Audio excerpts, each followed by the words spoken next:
And at this time, we would like to begin with today's seminar. And as usual, I would like to say a very big welcome to each and every one of us, those online and the others that we have in-house. We say a very big thank you for making time to join us. Without wasting or taking too much time, I will just go straight ahead to introduce the chair for today's presentation or seminar, and then he would carry on with the proceedings. So today we are very privileged to have Dr. Haruna Zagoon-Sayeed, who is a lecturer at the Department of the Study of Religions, University of Ghana, Legon. His research focuses on Islamic studies, education, youth development, international affairs, and peace building. He obtained his bachelor's degree in the study of religions and Arabic and Master of Arts degree in international affairs from the University of Ghana. He holds a PhD in Islam and peace building from the University of Birmingham, United Kingdom. He has several publications in reputable journals, both locally and internationally. I think with just this very brief background, you will all agree with me that we have a very capable person in hand to steer the affairs of today's seminar. Please, with a hand of applause, let's welcome Dr. Zagoon to take over the proceedings. Thank you. Thank you very much, my sister, for the kind words about me. Good afternoon, ladies and gentlemen. I think today's seminar is a very unique one, and it's a seminar that I think everybody will be interested in. If you look at Ghana as a country, we have been surrounded by very troubled and divided neighboring countries who are being challenged with unleash of violence every day. We know of what is happening in Nigeria, Boko Haram. We know of what is happening in Burkina Faso. We know of what is happening in Mali. All these places, there are no peace, and they are within our sub-region. And so we think that Ghana is lucky not to have these troubles here at home. But again, our peace in Ghana is very fragile. Already, we have heard of some, presence of some of these people who are causing trouble within our neighboring countries. And I say that in all this, Islam as a religion has been implicated. People are using the name of Islam, and they are saying they are Muslims, and they are unleashing violence in all these countries, causing problem for all of us. And so Ghana is a peaceful country. If we want to consolidate the peace and also protect the fragile peace that we have, then we need to look at avenues that will help us to sustain the peace and to maintain the peace and to ensure that we don't get into the problems that our brothers and sisters within our neighboring countries are facing today. And that's why I think that today's seminar is so important. The topic, revisiting pacifist tradition in West African Islam amid rising tides of militant jihadism. And I wouldn't, go much into it. I want to invite the person who's going to speak on it for us, the person of Dr. Ahmed Badawi Mustapha. Dr. Ahmed Badawi Mustapha is a research fellow at the Institute of African Studies, University of Ghana, Legon here. His research focuses on Islam and international security, Muslim societies, particularly in Africa, the interconnectedness of state and religion, conflicts and political violence, and militant organizations, radical ideologies, counter-extremism, and decoloniality. Dr. Ahmed Badawi has also published a lot in this area, but I wouldn't waste time. I want to now invite our speaker for today, Dr. Ahmed Badawi, to take us through this important seminar. Please, let's give it to him.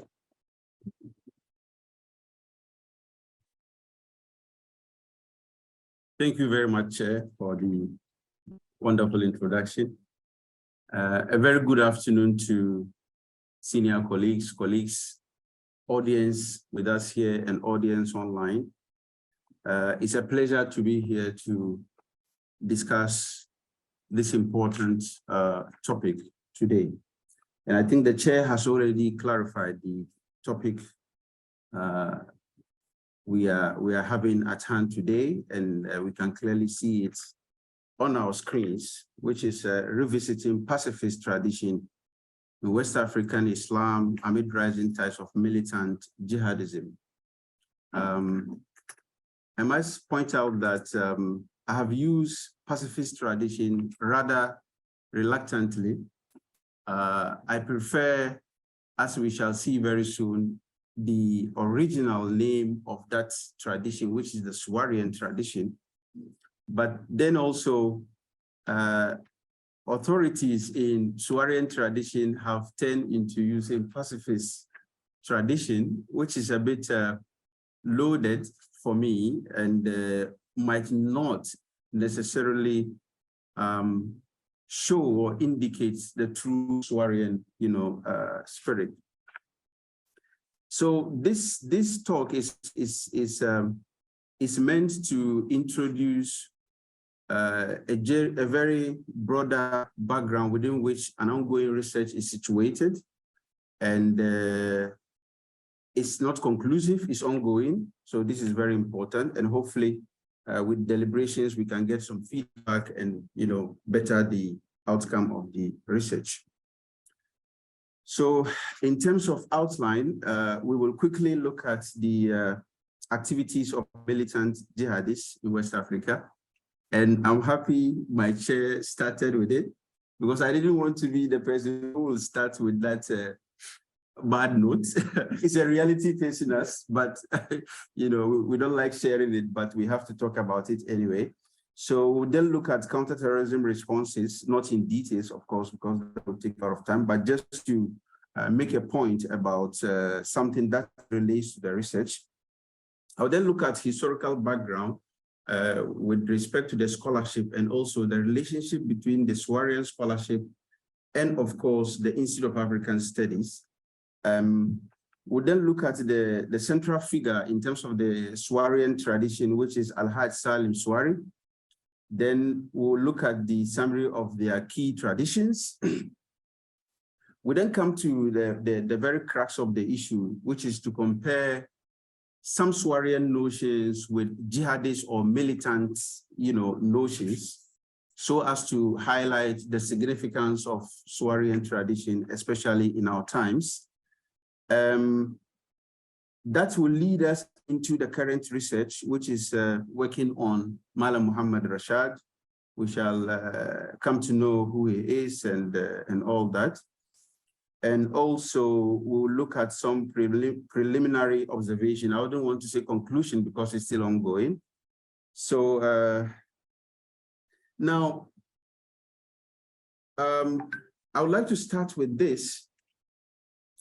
So this is a data from the African Center indicating Africa's active militant Islamist group or jihadist groups. And even though the data is trying to depict the activities of jihadist groups on the continent, but if you carefully look at the West African side of the continent, you can see that there's a lot of activities going on there, which is rather unfortunate, but that's the reality facing us. So for example, if you look at Mali, Burkina Faso, Niger, there are lots of groups. We have Nigeria, we have Chad, we have Cameroon, and there are lots of activities going on. We have Boko Haram, we have ISWAP, we have Ansaruddin, we have Al-Murabitun, name them. And below the map, there's a small chart that shows the trends in terms of the increment or the movement of Islamist group activity in Africa from 2013 to 2022. And unfortunately, it's on the rise. It has been consistently on the rise. So that tells us that, unfortunately, we have a lot to handle as a country and as a region. So clearing this clutter, this is how the the areas of active activities will look like. We have Mali, Burkina, Niger, Chad, Nigeria, and to some extent Cameroon, and also the northern part of Benin. And if you look at this region, and if you look at our border, you can see that we are really, really, really close. And it's interesting that the chair also indicated how lucky we are. Sometimes I don't want to use that word, but I think that it's interesting that thankfully we have not been directly targeted, and hopefully never to be. Yeah, so this is the picture facing us. Now, in terms of counterterrorism, as we all know, there are hard approaches and soft approaches. Unfortunately, if you look at the subcontinent, it appears that the focus is so much on hard approaches, military cooperations and operations, and you can see a list of processes and protocols with respect to and initiatives, actually regional initiatives that has been drafted to combat violent extremism in the region. Unfortunately, though, it's rather intriguing that we are focusing so much on these militaristic approaches, when in fact, clearly, these approaches have woefully failed elsewhere. We have seen Afghanistan, we have seen Iraq. Of course, there could be instances where military operations will be needed, but there appears to be overemphasis on that. And in terms of soft approaches, African countries hardly have de-radicalization programs, especially West Africa. We do have legal frameworks and protocols, fine, especially in Ghana, but to have a very concrete program in terms of preventive programs or de-radicalization program is something that is hardly, identified in the region. So, and I think that it's here that I would like to make an entry with respect to research like this, or working on an aspect of Islam that has this sort of qualities, especially in this time we are in, so that any preventive program or de-radicalization program could incorporate an aspect of this so as to make it successful. Especially, we know most de-radicalization program actually aims towards abandonment, disengagement, and also in most cases rehabilitation. And I think that this is where the research will be relevant, especially to policymakers. I quickly would like to move on to the historical background with respect to the scholarship of Swarian and also the Institute of African Studies. On our right is a very important photo depicting the first president of the Republic, Osajifo, and also our eminent Professor Wilkes, and other, notable individuals in the photo. Most importantly, what is happening in the photo is that Professor Wilkes was showing Nkrumah some Arabic manuscripts in 1961. So this is captured in camera, but there's a background story to this. How come this, event or this photo is captured? So in the formative, and I think senior colleagues may be well-versed with this story or the history more than myself, but just to refresh our memories and for the purposes of those of us who may not be aware, in the formative stages of the institute, as with all institutes, there were deliberations about which area of research to focus on. So there was a very strong suggestion about researching on Islam and Muslim societies and communities. And this was highly welcomed. And that is the starting point of the research. And interestingly, we have an individual called Al-Hajj Usmanu, who Professor Wilkes met in Cote d'Ivoire, originally Ghanaian, but in his travels to meet the teacher of Alhaji Usmanu linked him up with Hajj Usmanu. And as a researcher as he was, he identified that Alhaji Usmanu could really be resourceful in terms of languages. He understood French, he understood Arabic, and some Ghanaian languages. So he sort of brought him on board through back and forth to join the group. Then we have Professor Edu Boahene, and also the first director of the Institute, Thomas Hodgkin. Now, when it was accepted that the research should focus on one of the aspects or the research areas of the institute focus on Islam and Muslim societies or communities,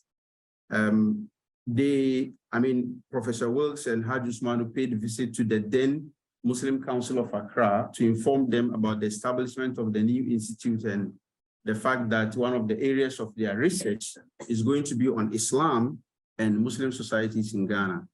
They were happy about it. And in fact, the visit gave direction to the research in a way, in the sense that the secretary to the council enumerated some key Islamic scholars who had helped in the dissemination of the Islamic faith in Ghana. Though then they were not alive, but they directed them to talk to their children and grandchildren to get information about them. So this kickstarted a very important journey that's resulted into gathering of Arabic manuscript and also leading into the Swarian tradition, of Islam in West Africa. Very interesting.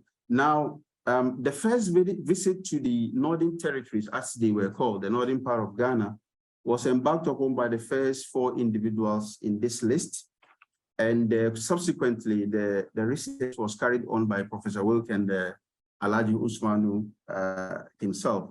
Now, the very important point here I would like to make is that as they collect the data or the manuscripts on Muslims and Islam in Ghana, they came across about 30 isnad. Now, what is isnad? Isnad is a chain of transmission, which is very important in the previous years in terms of transition of Islamic knowledge. So if I claim to be an authority in the field of Islam, I should be able to point back to maybe 10 individuals from whom that knowledge is transmitted to me. Now, when they analyzed that 30 isnad, 26 of the isnad pointed at a particular individual, who is Alhaj Salim Swari. Now, it became really fascinating, and they wanted to know who is this individual. That's about 26 of the 30 isnads we have gathered leads back to him as an authority, having all these students, and that's led into, researching onto this individual.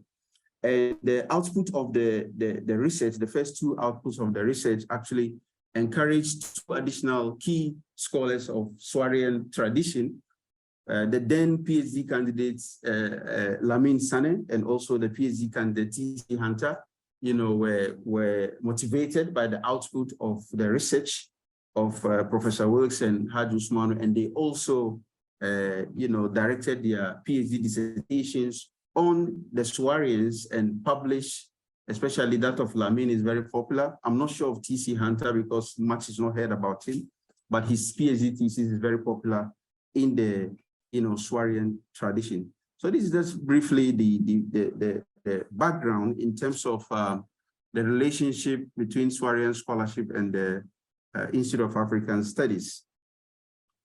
So now, who is Alhaj Salim Swari?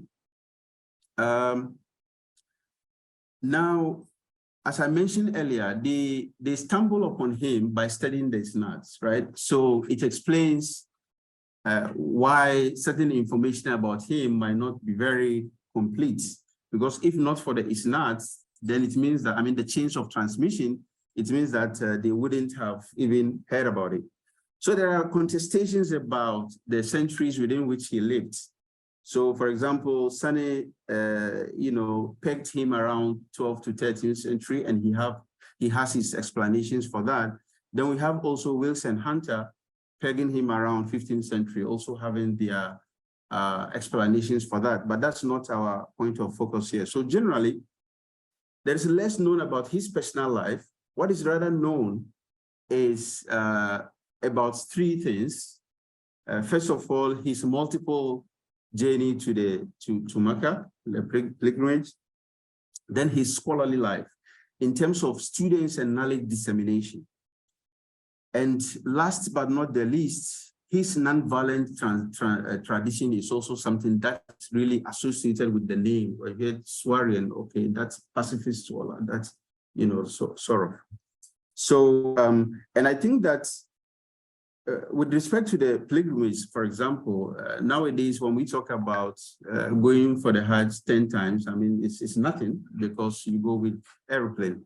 But it's understandable if you look at the context within which they go for Hajj, that someone goes for it 7 times becomes very popular in the sense that they go on, you know, on the backs of animals and also sometimes on foot.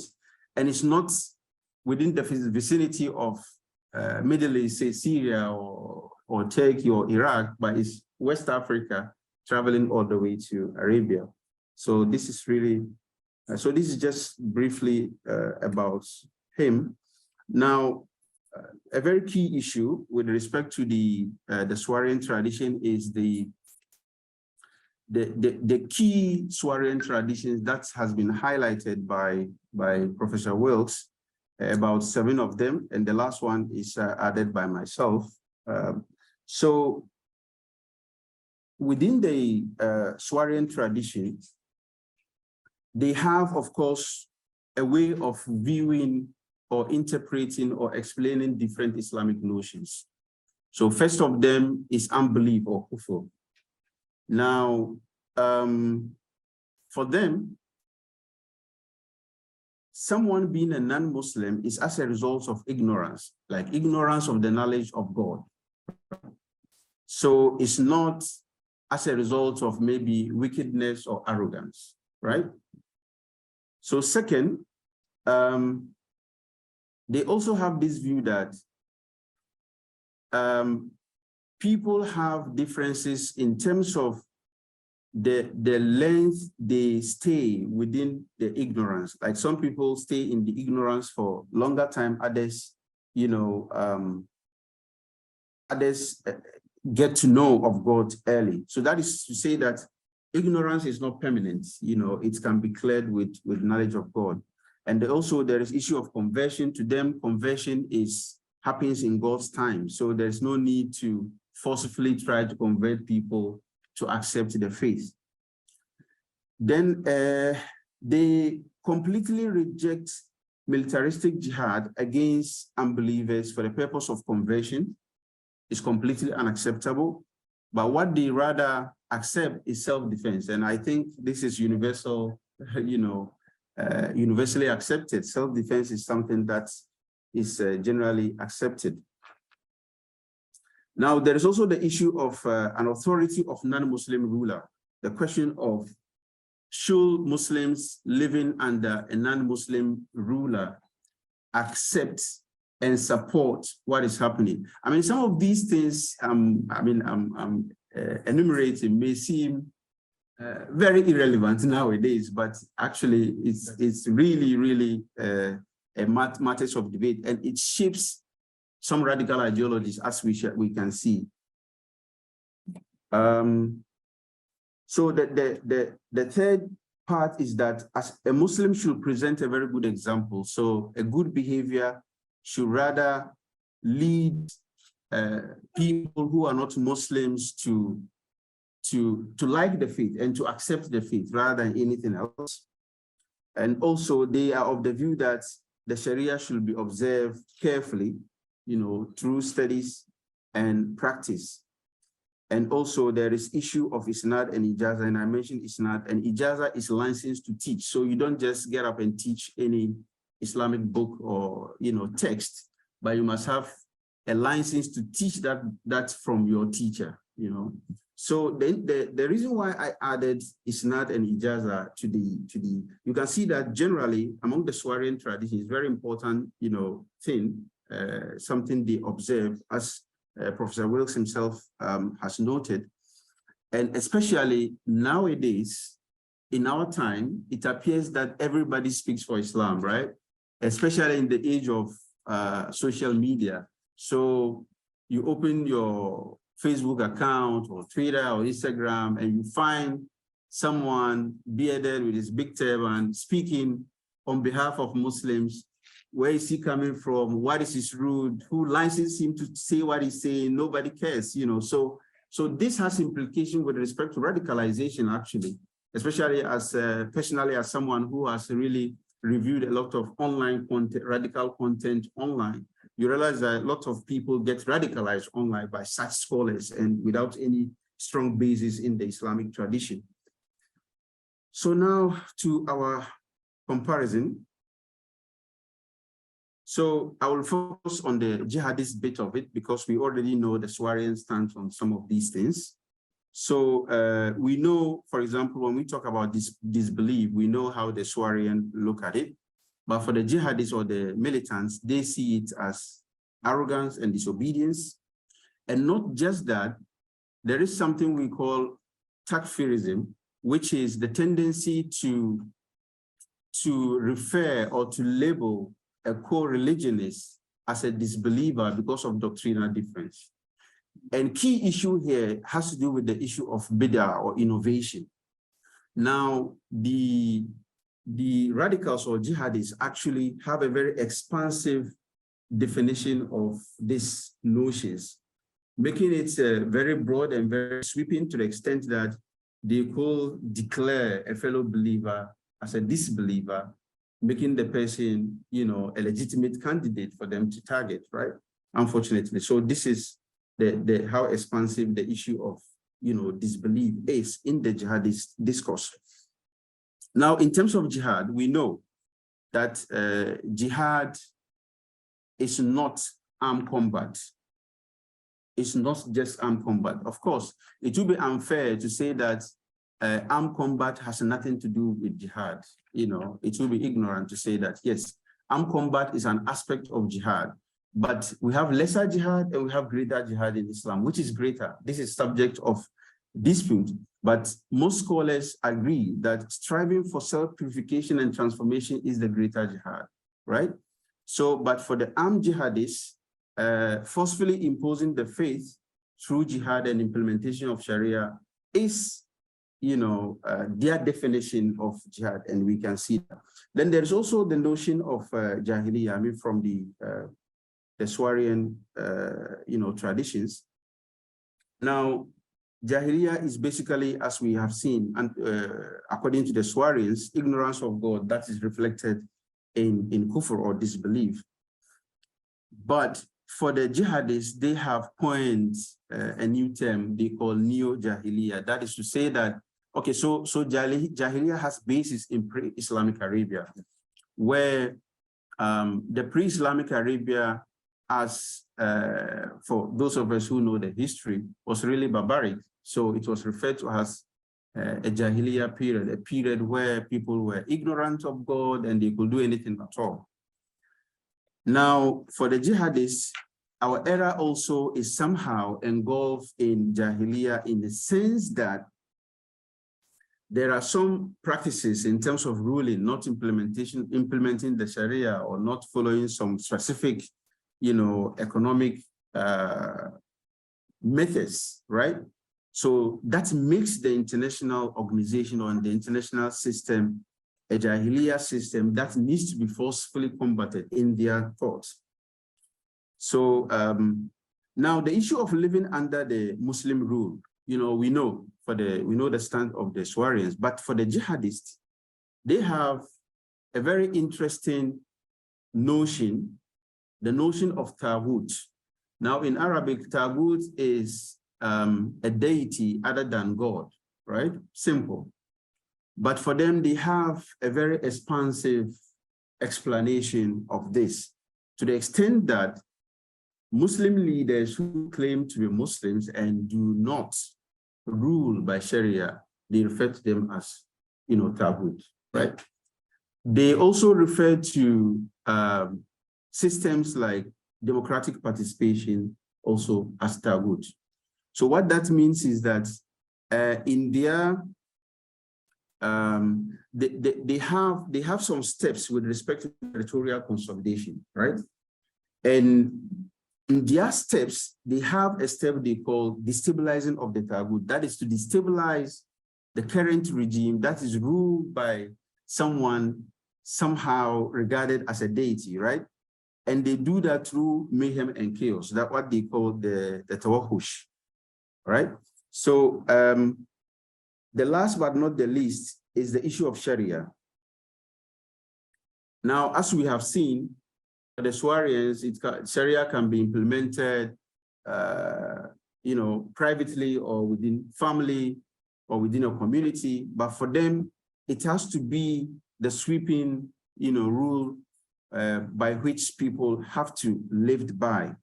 And also, for example, they have view that allowing non-Islamic law to adjudicate is also a disbelief. And also, of course, in terms of conversion for them, conversion must be done through coercion or force. So these are some differences I've tried highlighting for us to see the importance of the Swarian tradition as against, or the Swarian tradition as a counter narrative to the jihadist, narrative. Now, this leads us into the current research. This is Malam Muhammad Rashad. May his soul rest in peace. Unfortunately, we lost him early this year. I met him last year, but only to see in the news that he's passed away early this year.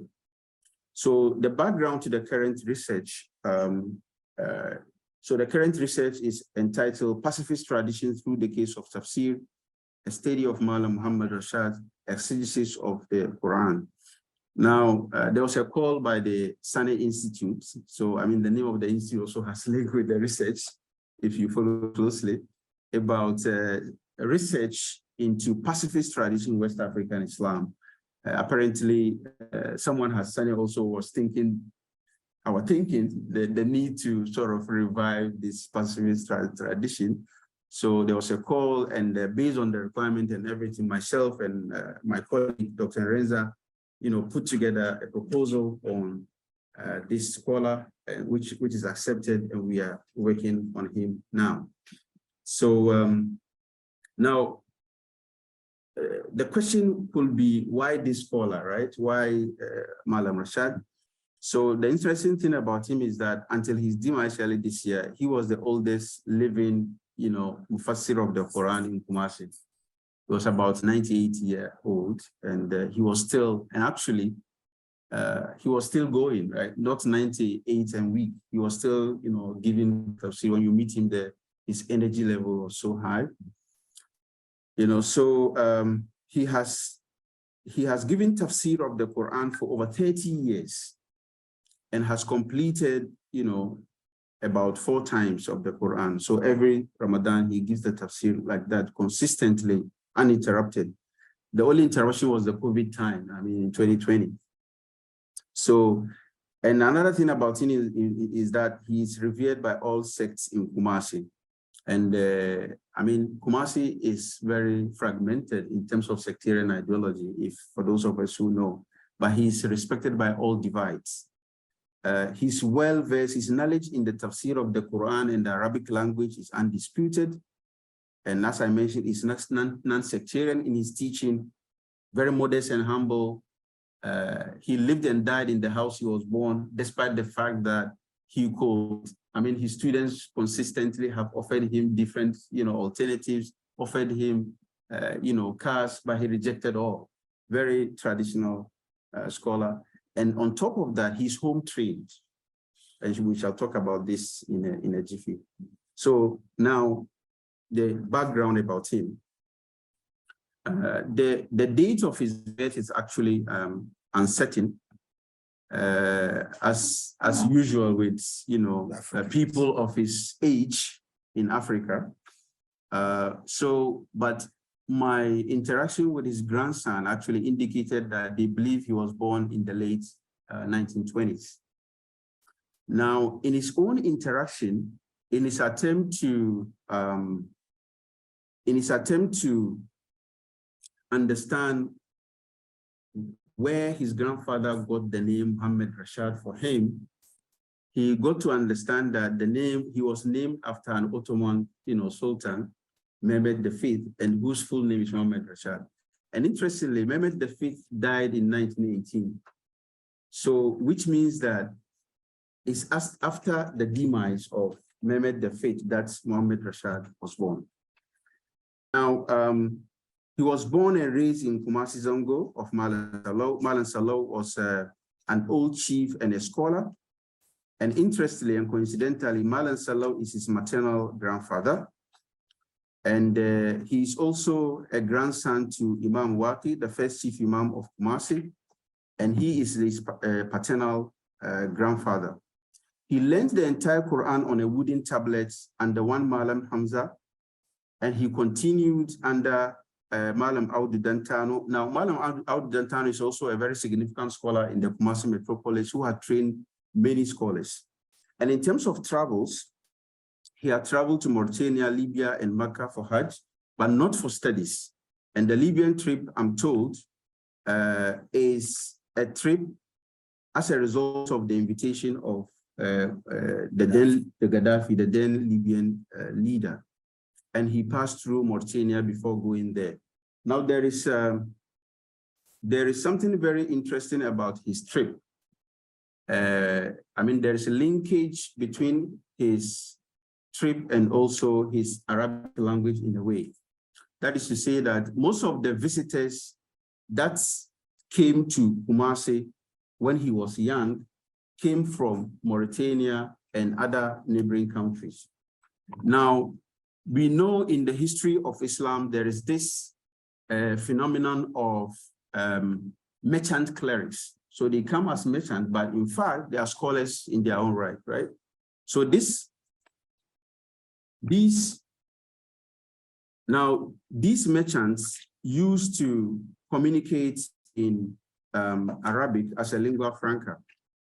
Now, this pushed the Malam Muhammad Rashad to practice his Arabic even at a very tender age, and that is how come he's very well versed in the Arabic language.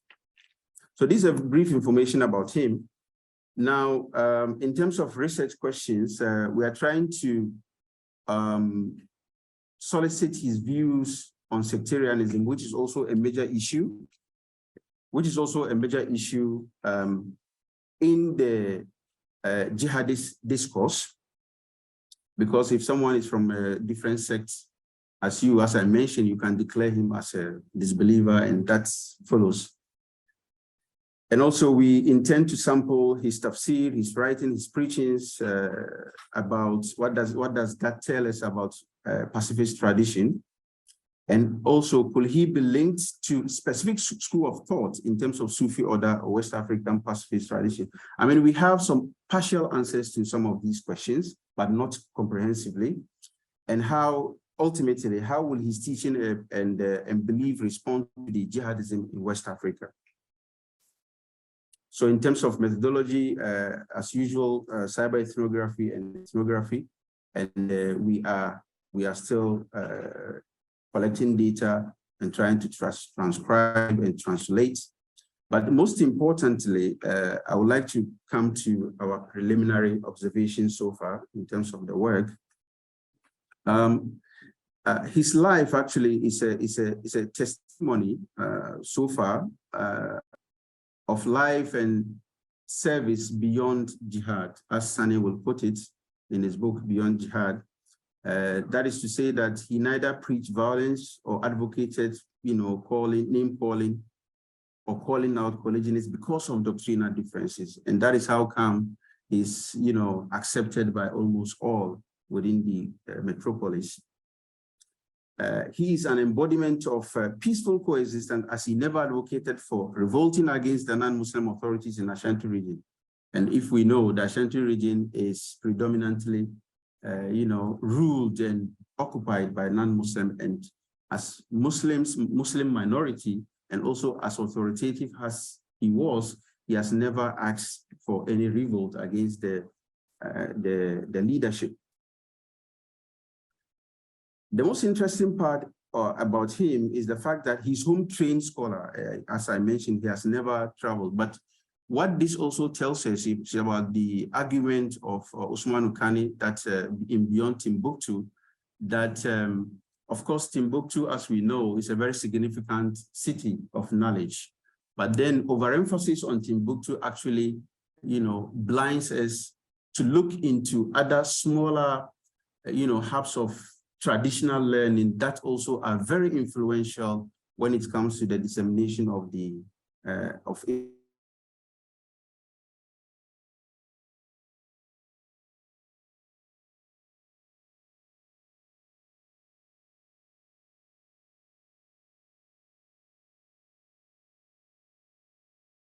the Swarian tradition, Al-Hajj Swari himself, who was regarded as very authoritative in terms of the Tafsir Jalalain. Tafsir Jalalain was the authoritative tafsir then. Now we have multiples of them. The observation briefly, on the field was that most of his followers or students are of Tijaniya Tariqa, but he has never proclaimed a particular tariqa, and that is really interesting. And it's a source of ethnic cohesion in the sense that we witness some days of his tafsir, and also this past Ramadan, even though he wasn't there, but the younger brother took over. And in the closing ceremony, almost all the tribal chiefs of the Kumasi metropolis actually graced the occasion, telling you the kind of legacy he has left behind as someone who is a source of ethnic cohesion. Now, another preliminary observation, which is the last but not the least, is the Swarian tradition and Ghana's resilience in terms of, terrorism or violent extremism.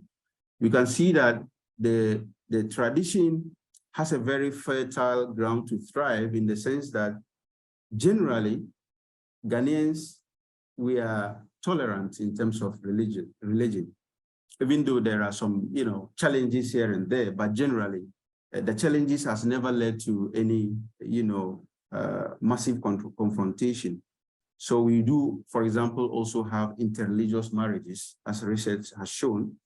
Then in terms of ethnic tolerance and, peace loving also, we interrelate ethnic-wise and we intermarry, ethnically, which in some cultures is not very easily done.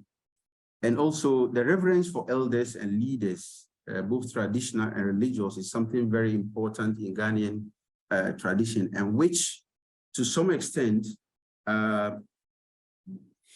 gives us a kind of upper hand in terms of resilience, and also it serves as a very fertile ground for traditions like Swarian tradition to thrive.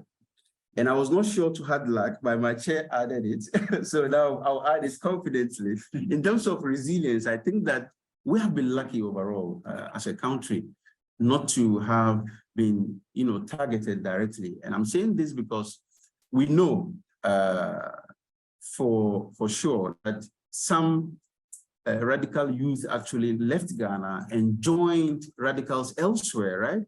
So, and this is really threatening, but, thankfully somehow we are insulated, and we pray that it continues to be so. So this is it for our preliminary observations, and I welcome Q&A and possibly discussions. Thank you so much for your attention. Thank you very much, Dr. Badawi. I have been so intrigued with what I've heard. Some of the things I didn't know, even though I'm supposed to be an expert in peace building and become a peace. And so I've learned a lot from this presentation, especially how Islam was part and parcel of the establishment of the institute. I will not try to summarize what you have said. I can't. And we all have it. And so I will straightforward come to all of us. There are comments, there are questions, to ask our presenter, then we can do so. It doesn't need to be necessarily question. But if you have something that you can share with him so that he can improve ongoing research, that will be acceptable as well. Good. So, comment, questions? Yes. Okay. And please speak very loud so that those online can hear. And Chair, if you can even re-echo. Okay.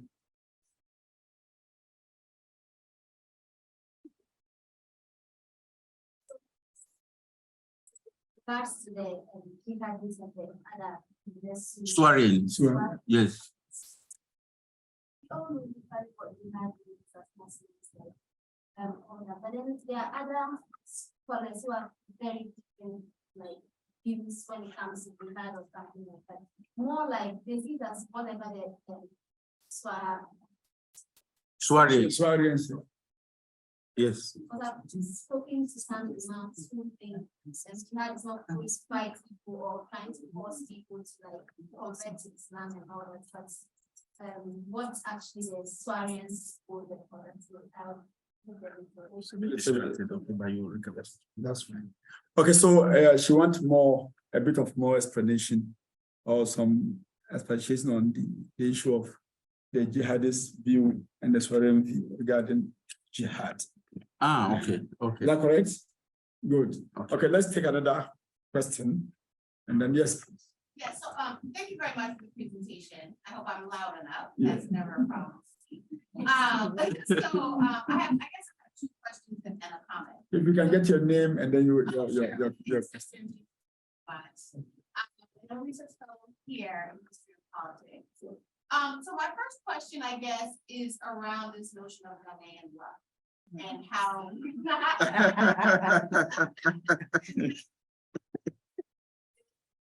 more and I don't want to use this word, but like militant or this, this sector of direct sort of violent interventions from some so-called jihadists. And I'm saying so-called because we don't.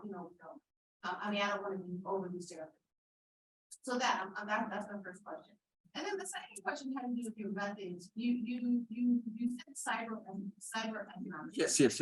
And I'm wondering if you interviewed some people and you did some other stuff. So I'm wondering why you still use cyber economics. Okay. And the last thing is just kind of like a FYI. You said something about for this most recent Ramadan, I'm sure it's an Eid celebration. That all of you use the word tribal, all the tribal sort of imams came. And just to say, FYI, to everyone in the room, I think the word tribal is outmoded and honestly can be viewed antagonistically. I mean, we should probably find a different word, whether it's communities or ethnic groups or spaces or something like that, just so that as we're sort of moving as students and as faculty, we're projecting African agency and not using Eurocentric understandings of our leadership. Thank you. Thank you very much. Any other? Virtual. Can I? Can you just maybe you can take them, can go to virtual and come back. Good. Okay, so thank you for your question. So I'll take the first question regarding the comparison between jihadist view and swearing view on jihad, right? So to answer your question, I'll just take a step back so that you will understand. Now, jihadists or militants have a way of adopting some mainstream Islamic notions. They will tweak them and extend them. Okay? So it's not only on jihad, but other notions I have worked on too. So for example, if you take the notion of jihad, what they do is to cherry pick those thin line or outlier scholars who have this very extreme interpretation of the word and who encourage more violent version or armed, jihad and extend it, all right? Whereas the Swarian, scholars are very sort of authoritative and very nuanced. As you can see, they are very, very careful about the chain of transition and all that. So they speak out of knowledge, not out of ignorance. So that's the little I can say on that. On the issue of cyber ethnography, yes, it's something, actually I was given a paper by the chair, so I decided not to hint on certain things that I thought I could speak, I could skip. Now, we decided to include cyber ethnography because we realized that 3 years ago, the tafsir of this subject of ours is streamed online.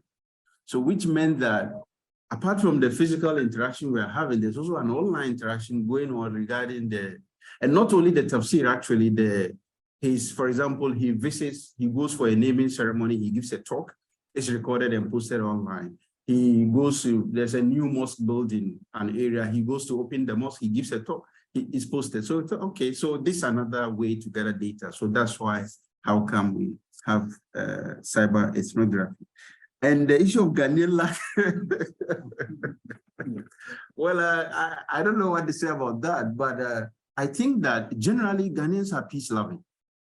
So to that extent, if you come to them with an offer that they think will disturb the peace, they will reject it.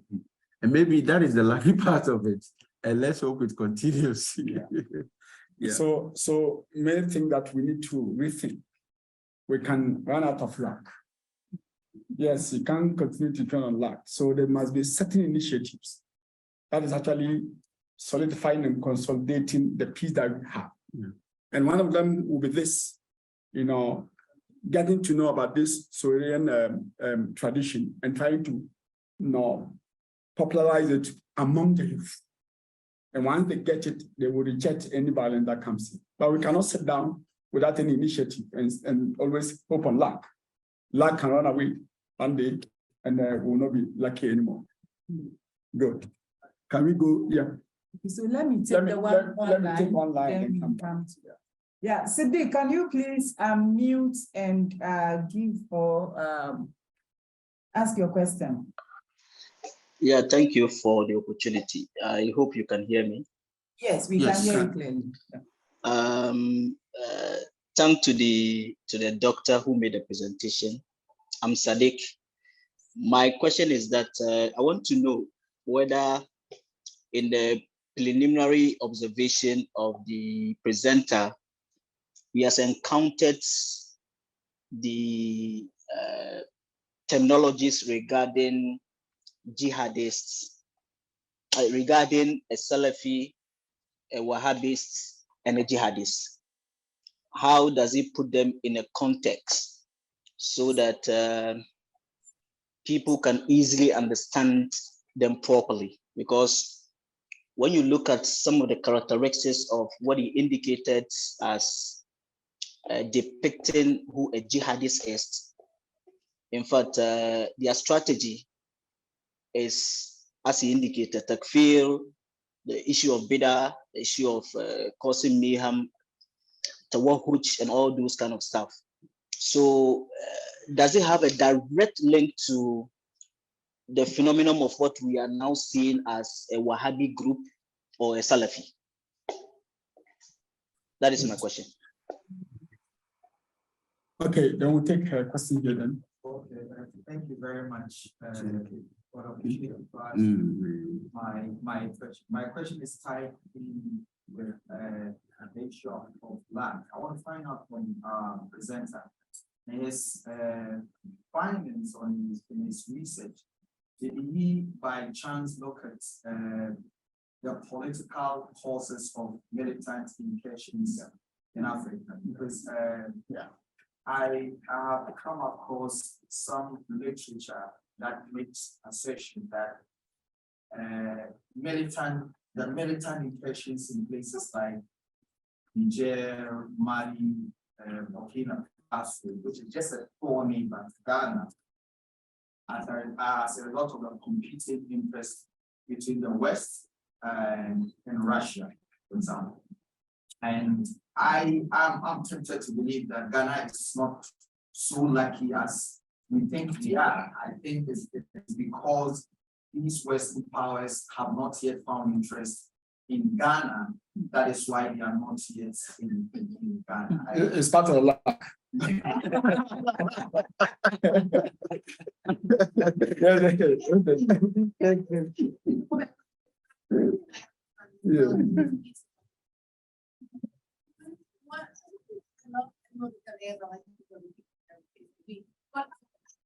we must, there are probably some maybe cultural, and I'm sure this is where you're going, there's some cultural understanding, right? Yeah. But I also would push back and agree with this notion around, militant Islam and access to resources or lack thereof, right?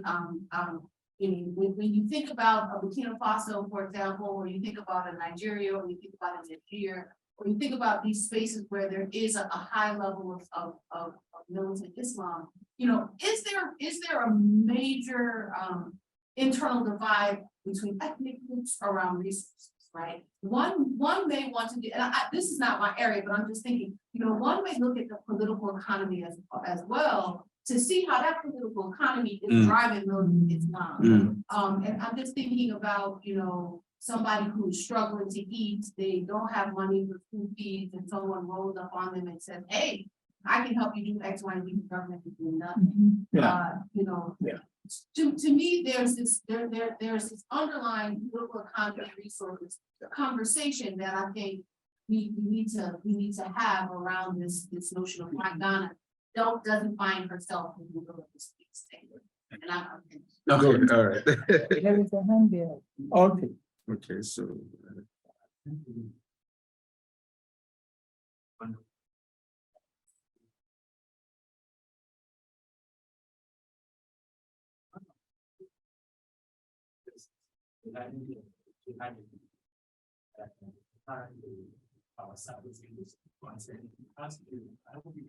Yes. Yes. Can you very good? So one of the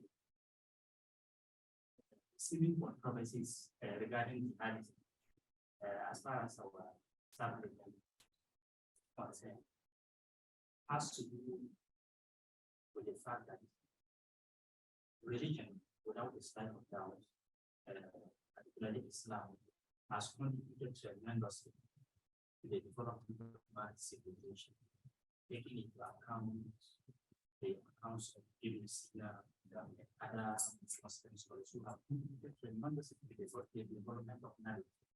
Thanks.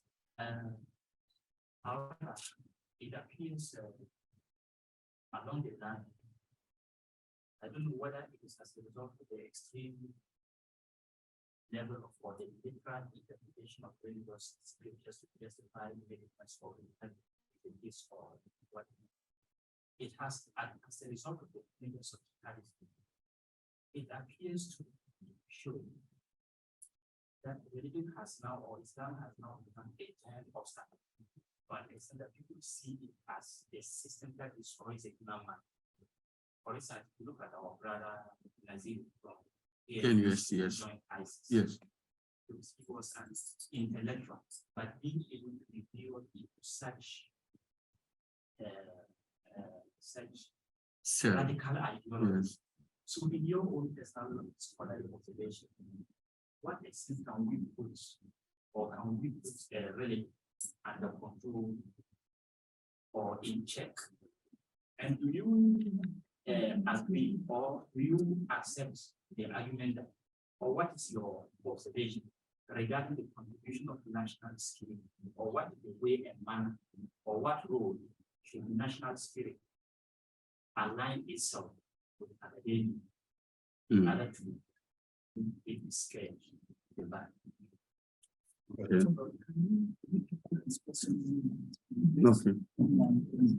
I think I wasn't done when. When. Oh, but actually, it's like you. Both questions are the same, yeah. So it's like you started as you completed. Wonderful part. You add what you want to add to. Okay, you can add. And please, because we don't have a microphone today, those online cannot hear you. So please amplify your voice for us. Okay. Thank you. The second part of my submission, I don't know if I should call it a question of or contribution. It has to do with the definition of jihad and how we are trying to contextualize it in our studies. Yeah. Now, if we really want to understand the definition of jihad, I think we need to go back to the primary source, of the word. That is what did the Prophet say about jihad?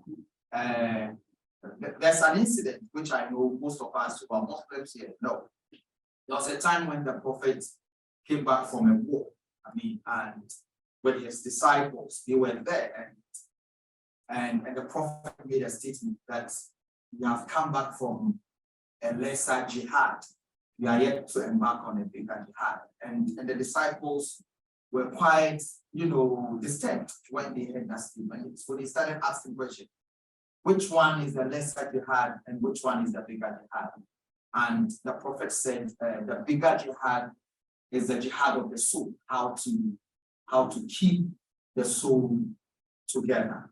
And so most contemporary scholars, that is jihad al-akbar or jihad al-asghar. Jihad al-akbar, the bigger jihad, jihad al-asghar, the lesser jihad. Yes. And so most scholars have gotten their definition of jihad from the sayings of the Prophet. Yeah. And so clearly you can see that the Prophet puts a lot of emphasis, as far as jihad is concerned, he puts a lot of emphasis on the soul than the militant. Yeah, the self. The self, yes, the self. But the development and purification of the soul than the militant activities that we are seeing. And so my question, now I'm going to ask the question. Now, my question is that with the pacifist or the Suweri, how are they contextualizing the definition of jihad and what the Prophet has said? How are they making sense of it? And in a way, radicalize them, so to call, Muslims or, Good. He mentioned all this. No, it's okay. I can clarify. Yeah. I thought it came clear. So may I answer? I think the questions are piling up. Let's finish with this one. Let's finish with this one. Dr. Njiba, you have to come and help me. Okay, so there was this question about Salafi, Hadith, Wahhabi. I think that we have in Islamic studies, we have Islamic movements. See, so I think this is something, this is another, area, and they all have their history in terms of origin, in terms of evolution, why were they established, what did they do, and all that. So, for example, if you say Salafi, actually, in the traditional text, it has a very different meaning from talking about Salafis in terms of a political organization or an organization that seeks to a social or political change in a society, right? Salaf basically means that the early predecessors in Islam, so who the Prophet advised that you look upon them for a good conduct, right? But this again has, transformed into, different meanings, to the extent that we have now people calling themselves Salafis, but their objective is not to look up to the Salaf, but it's for a different objective. All right. So the same has to do with the issue of Wahhabi, for example. Wahhabism is also another sub-area in the Islamic studies, especially looking at the life and history of Sheikh Muhammad ibn Abdul Wahhab, right?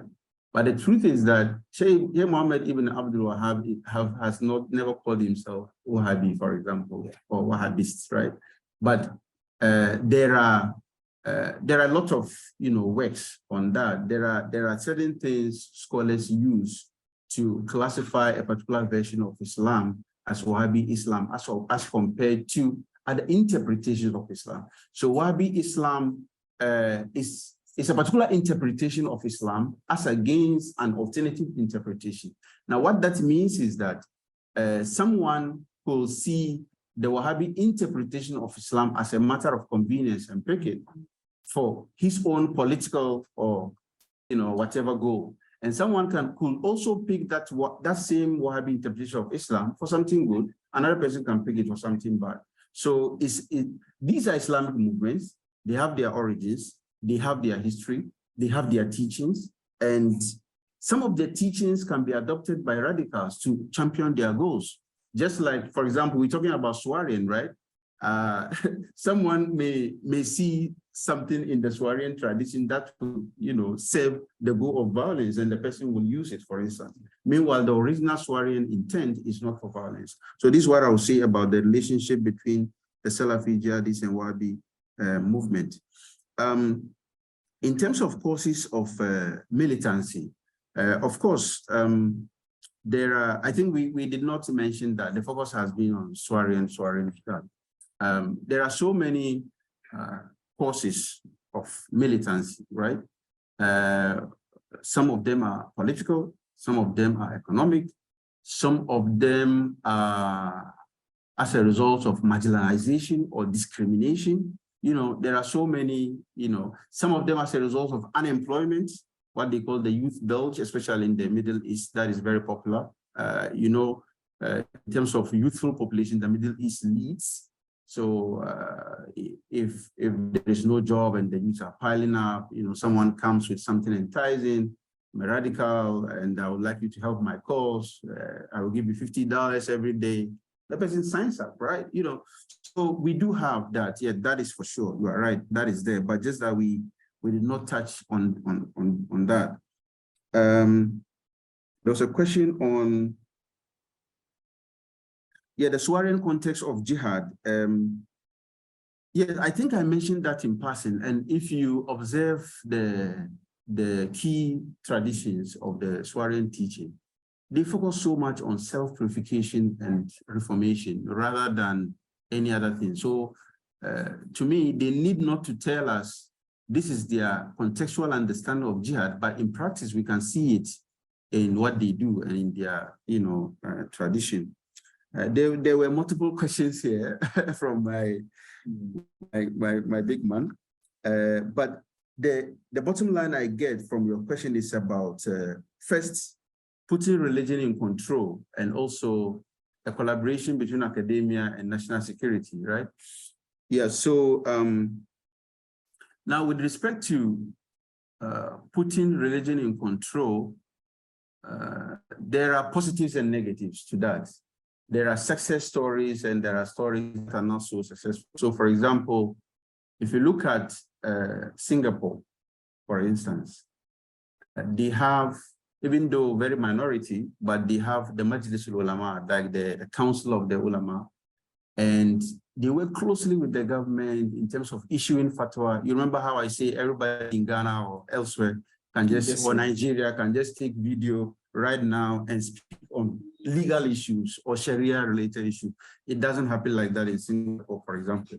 If there's an issue, the government seeks the advice of the Mufti. There's a Mufti. He is well-trained, well-educated, and he gives. And the same applies to countries like Turkey also. They also have a professor doctor in Islamic theology who is the chair. And if there is anything, so you can see some sort of uniformity in terms of practice and pronouncements, But then also, the negative side of it is that if it's not done properly, it becomes rather a source of radicalization.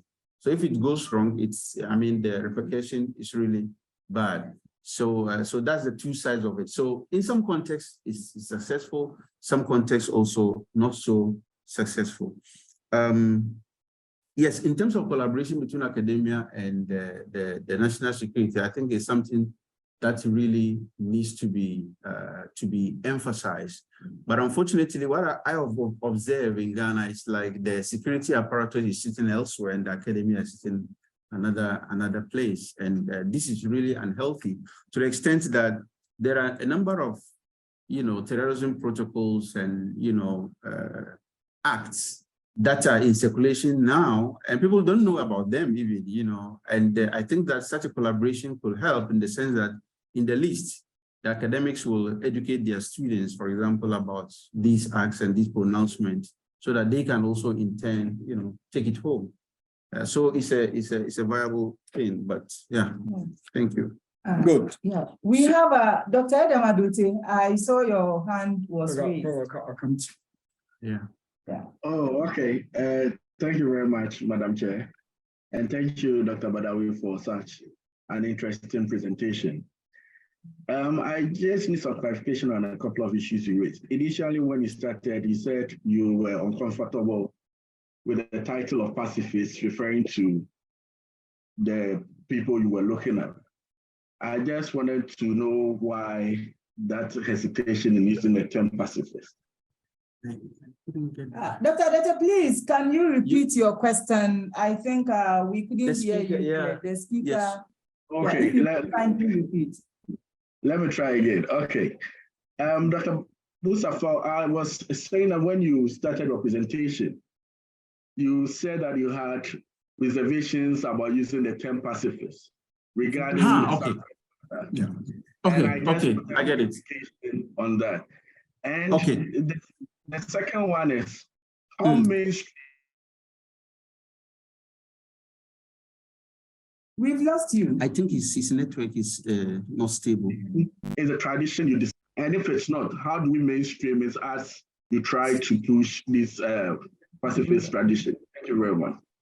No, we lost you again. the second part of the second part of your question, we lost you again. Please, we are sorry for today. No, don't worry. Let me try again. Can you please hear me? Yes, we can hear you now. Okay. I was asking that how mainstream is the Swazian tradition you're talking about in Islam, especially the works of Malam Rashad? And if it's not, how do we mainstream that in your quest to push this kind of tradition? How much is this work known? Okay. If not, how can we okay. sort of make it? Okay. All right. Thank you, Doc. Thank you so much. Thank you so much. Okay, and there is another, I don't know whether it's question online, Joe Kumi. Joe, do you want to unmute and then ask your question, or I should read what you have here? Hello, Joe. Yes, please, I can hear you. Yeah, please just voice out your question so that we can all hear you. Okay, this is just a follow-up on what Doctor said in terms of the soft and hard approach. Okay. And I wanted to find out that with the hard approach, if it's failing, if that approach has been failing, why is it that it's still the mainstream approach? Okay. Thank you very much. So we will take your question now. Thank you, Ahmed, for that enlightening. Yeah, I guess that to an extent, the question presenting here now, what them was saying when the first one kind of already gives context to it. About the roots of jihad, especially violent jihad in Islam. I've sat in several of these kinds of discussions about jihad, but it seems that most presenters want to avoid directly tracing violent jihad to any tradition in Islam or to Islam itself, whether it has roots in Islam. But then my main question right now is about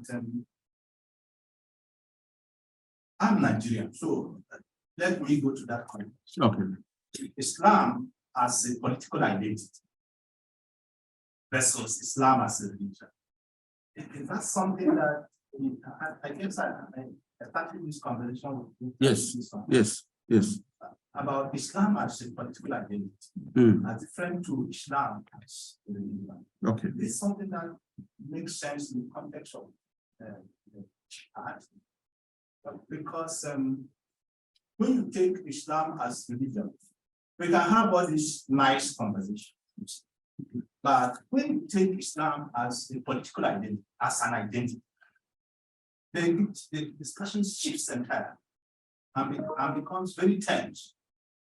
Say, for example, like I'm saying in the Nigerian context, becomes a different thing. Because very frequently, what we hear from moderate Muslims in the context of Islam as a political identity, when the issue of violence is raised, what we get is, oh, no, it's not supported by Islam as we don't think it's the right thing.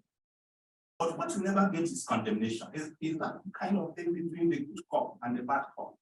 Yeah, I get good cop advice you have, I don't mind him, but there somehow the bad cop is doing the job of that the good cop is not doing or will not bring themselves to it. So we don't get direct condemnation or violent attacks by violent jihadists by those who say it is un-Islamic. Rather, they say it's just un-Islamic, but we don't see that outright condemnation. It doesn't happen. Okay. So I think this is the last questions. We don't have so much time. I'm sorry, and it has to finish with this, and then we can. So there are about okay. So there are about five questions. So the first one from Dr. Adote is Dr. Adote is on reservation on pacifist. The word pacifist. Yes. So if you look at the pacifist tradition, they recognize the fact that one could use armed jihad in context, not for conversion, right? Not for forceful conversion. But my problem with the word pacifist in the English sense of it is that it's a bit totalitarian in terms of non-violence, right? So it doesn't capture the nuance in the Swarrian context. So that is why I'm more comfortable with the usage of Swarrian rather than the pacifist. But interestingly, it's an authority in the Swarrian, scholarship that has used pacifism. I'm yet to understand in details his reason for that, which is Professor Lamin Sane, his work. So that's the explanation. I'm not sure if Doc is online to hear me. Regarding the stream of Swarrian tradition and how it could be publicized. So that brings us back to the issue of choice and opinion, right? Some people decide to adopt a very strict interpretation of Islam, whilst others also adopt a very mainstream interpretation, of it. So somehow along the line, the militant or militant explanation of jihad became more popularized than some of these traditions. And I think that is why there's a need to revisit it. And it's really interesting. Myself and my colleague and other colleagues also are working on the Sane Institute project, which is on generally, the overall project is on pacifist tradition, West African Islam. And I think that is one way to disseminate it. And hopefully through that, we could have other avenues to disseminate this kind of traditions. Yes, the hard power approach is failing, yet is the dominant practice because it's the easy way out, right? The human being is lazy, so that's the easy, because my understanding of radical ideology is that it's about winning hearts and minds, right? So with respect to the militaristic approach, so what they do is that, oh, so we are targeting the leader of ISIS, we are targeting the leader of Boko Haram. Okay, so they target him, boom, they shoot him. So does that take the ideology away? No, it doesn't. So I think that we really have to, this takes time, but yields more results than the easy way we are seeking. Because it takes time, that's why policymakers try to just go, you know, the easy way. But I think that we have to focus on working on the minds and hearts of people rather than, you know, just shooting a couple of them, they die, others run inside the bush, they go and rejuvenate their ideology, they come back, you know, it doesn't, yeah. So it's the easy way out. That's why it's very popular. And coming to, I think that Dr. Mba's question really requires a full lecture. Yeah, because this takes us back to the issue of, so when did political Islam enter the dictionary of Islamic discourse? When did political Islam enter the dictionary of Islamic discourse? It's an important thing we need to, you know, look at. And it's pretty much new phenomenon. So that's one side. Now, is Islam and politics compatible? Yes. Does Islam say that if there is a regime and you are a Muslim and that regime is not Islamic, you should topple the regime and make, you know, and make it Islamic? That's another debate. So there are so many nuances actually to your question, Dr. Chika. I started, you were away. So I mean, it's really so it has a lot to do with context. It has a lot to do with time, and it has a lot to do with history, actually. Yeah. So if you take Islam as a political identity, Islam is never a political identity. That's what happens in Nigeria. Islam is never a political, but could it be used by others as a political identity? Yes, they use it as a political identity. So it's just like how the militant also use Islam to justify their action, right? So in this sense, the Nigerians are using it for political, you know, objective, but the militant are using it to justify their radical behavior. So it's the same.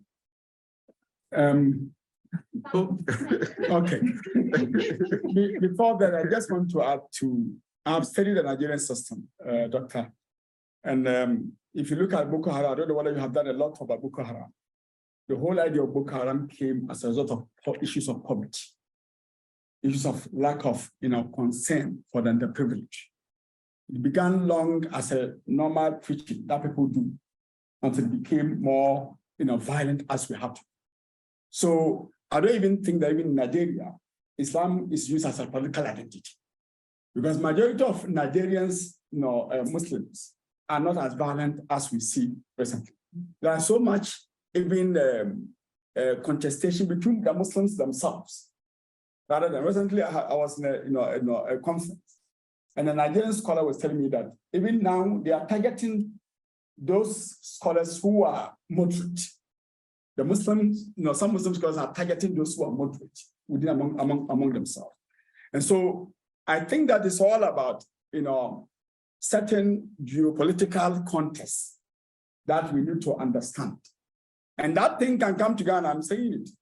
You know, if we don't listen to things that are happening within communities and address them, you know, this, you know, violent campaigns will take charge and try to radicalize people for their own, you know, benefit, not for the benefit of the society. And it's also in Christianity. It's also in all the religions. People can hijack the religion for their own, you know, selfish benefits. So not only Islam. There are many places where Christianity has been hijacked. We can give example. So what is important is that whether we are A or B, you know, we must provide for the community. In Ghana, the reason why I think that Ghana's lucky can run out is that even our leaders, Muslim leaders, are not taking care, are not looking at, you know, the teeming youth who don't have employment. And if you come to Ghana and you want to look at where you can have unemployment, go to the zones. And this can be a dangerous, you know, a thing that can be used against Ghana. And so many languages that you know, I know my people, I'm from Zongo. Many languages that you know are from the Zongo. They will speak Hausa to you. Languages, you know, because they don't have anything to do. They don't have employment. They have not gone to school. We don't even care about education. That's where the problem is. So it's a security issue.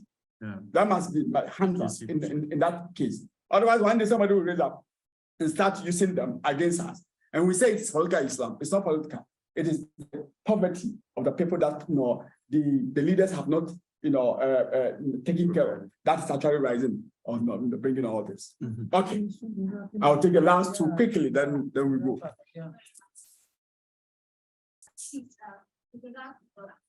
Question. With regards to Dom's question, it's a very difficult question. However, I'd like to say that India has the largest population of Muslims as compared to Nigeria. And in 2015, my answer is with response to condemnation. Yeah. So Muslim clerics do condemn some of these issues that have. I know in India, in 2015, for instance, clerics declared a fatwa against the ICE level. So fatwa is basically like Muslim clerics can be together to give judgment on some of the things that should happen at all. And what I've come to notice, I've not been to Nigeria, but I have a lot of Nigerian friends. Primarily because I'm Fulani and Nigeria, there are lots of Fulanis in Nigeria. What I've come to notice, it's really not about Islam. It's rather a tribal something where Fulanis and maybe Igbos or Fulanis and Yorubas do not get along. Yeah, please, thank you. So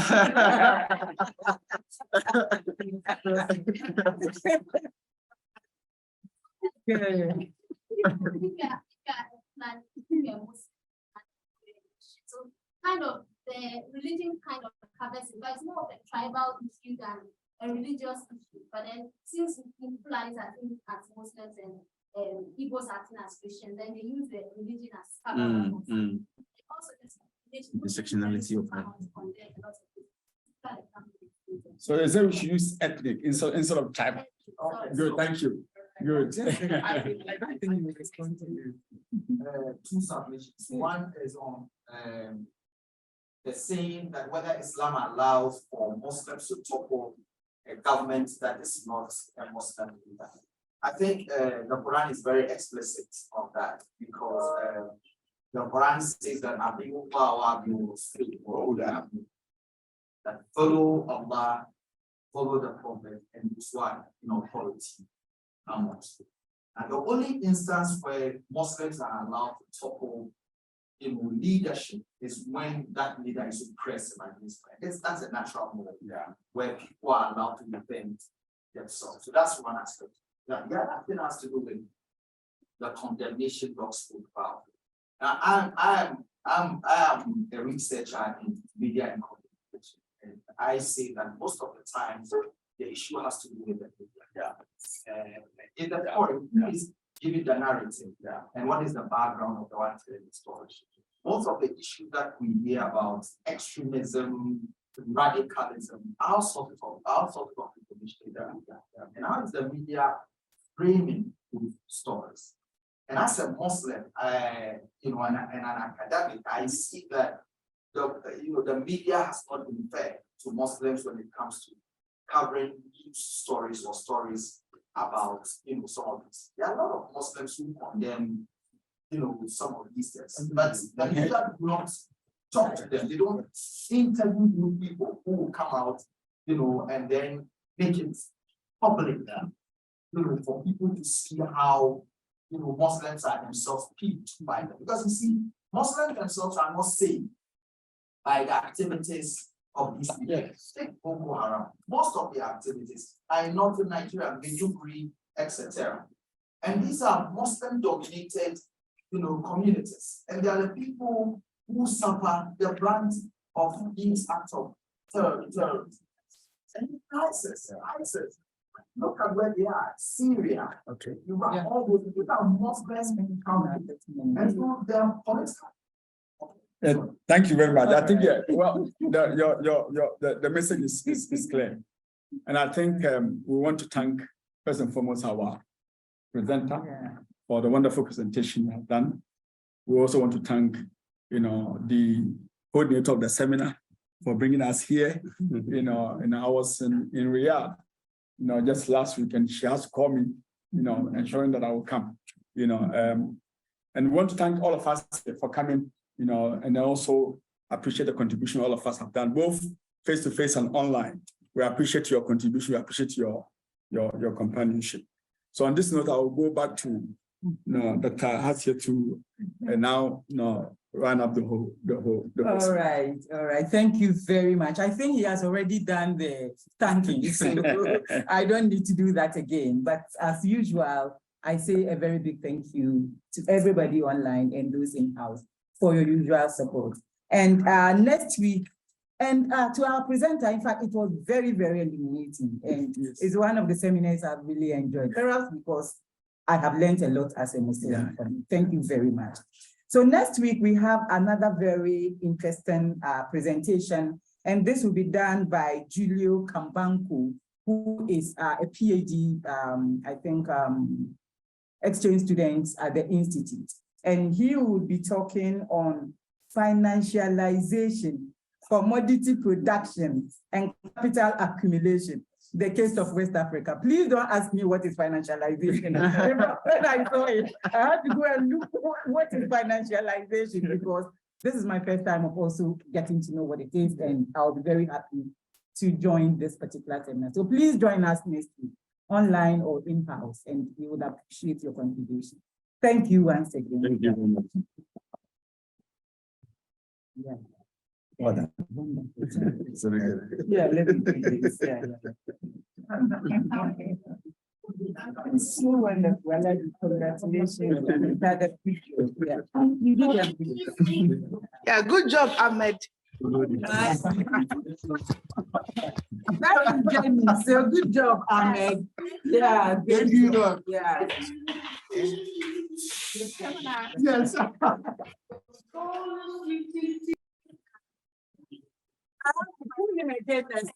Very yeah.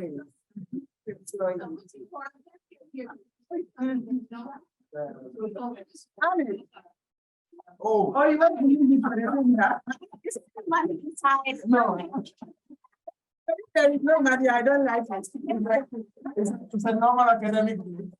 No papers and books. Please carry your papers. If there is money, we'll be happy to carry it for you. Okay. Yeah, we were talking about talking to our PhDs, so they need to join the seminar. Yes. Yes. We can do that.